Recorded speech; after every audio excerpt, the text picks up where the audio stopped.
That's the 10th goal that Nottingham Forest had conceded from a set-piece since Ange Postecoglou had stepped into the job. And remember, just 39 days in charge. 56% of the goals conceded in that time for Forest from set-pieces.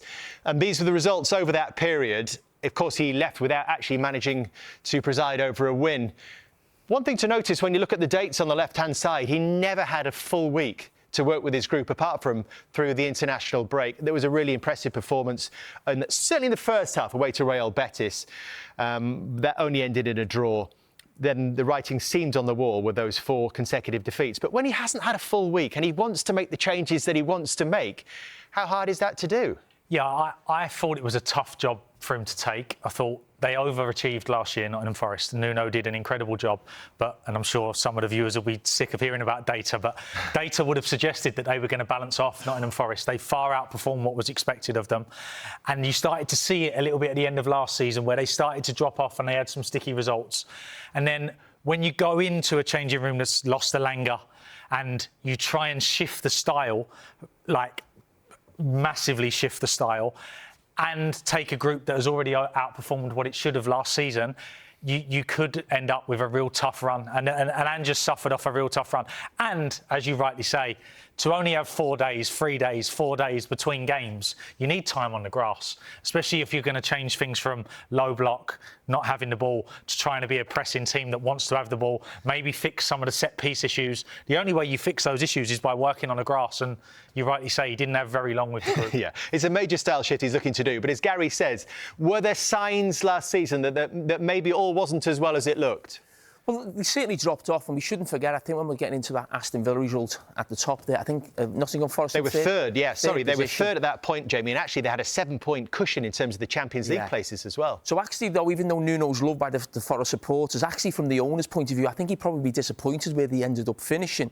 And I always think of that Everton game as well. Not that teams had worked Nottingham Forest out, but Forest were a team on the counter-attack. I remember that goal from Everton on the counter-attack. Maybe teams were actually saying, give Nottingham Forest the respect they deserve a little bit more as well, and maybe that was a little bit of a problem. But there was no doubt going into the summer, the owner bringing Edu in, they wanted a shift in style, and you can see that with the type of player that they brought in. It looked like they were targeting a younger player if you look at the ages, but when you consider Hutchison, Bakwa, McAtee and Kalimwendo, 4 forward players, have only started 3 Premier League games between them, and that's a lot of your investment.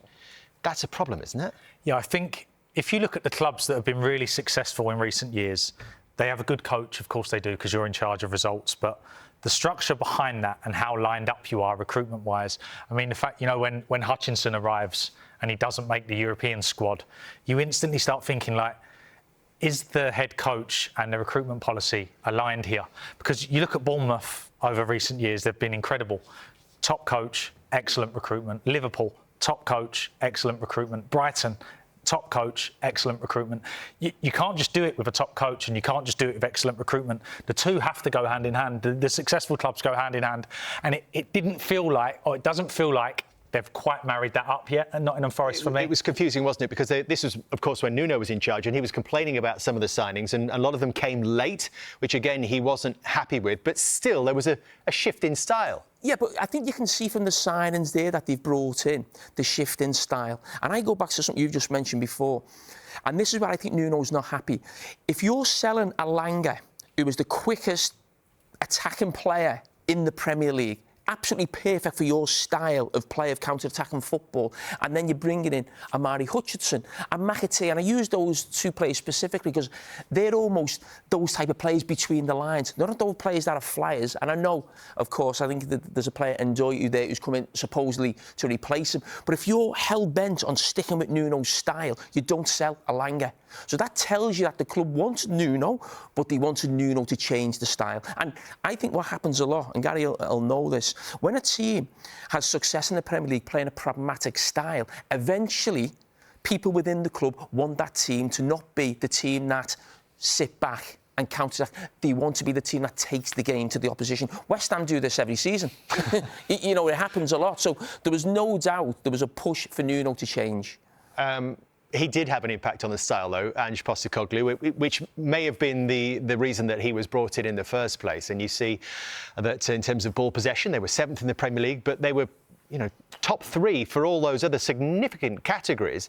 How hard is it actually to coach a side to do that in the Premier League, Gary? Yeah, I think Jamie makes a great point. If Nottingham Forest defend corners perfectly, Ange has probably won 4 games now and is sat in a job. Like, that is how important set pieces can be, because these are top stats. To go into a new club and to put this in place that quickly shows that there was some stuff going on there that the players were buying into and was working.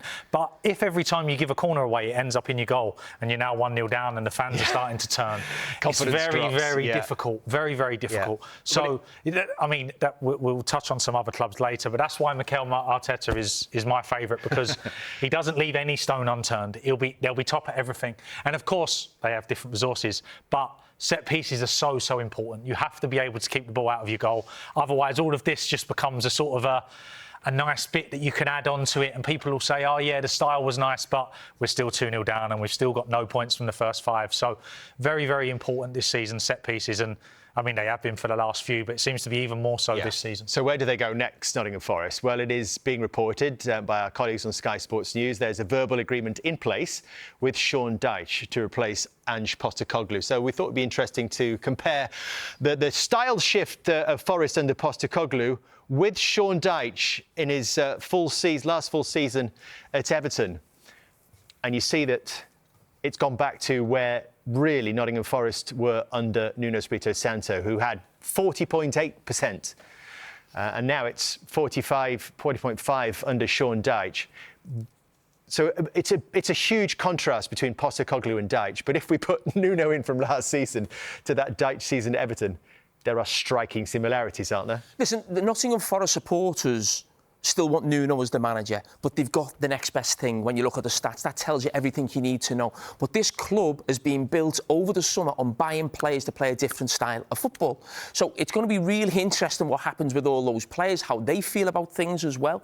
But Sean Dyche will be asked to do the job he did at Everton. He came in at Everton, I think, when they were bottom of the league, certainly in a later part of the season than this. And it'll be really interesting if Sean Dyche keeps them up, which I think he will. What happens the following season, whether Sean Dyche is actually there, because it feels like the last few days there's been negotiations around the length of the contract if Sean Dyche does come in. And I actually think it'd be really, as I said, interesting to see whether they stick with that style of football, if Sean can keep them in the Premier League, or whether they actually say, no, we want to be this type of team, and we've done it once, hasn't quite worked, we're going to go again. Yeah, maybe the plan is not just to keep them up, but to get in the Champions League. That's the possibility for Nottingham Forest this season, of course.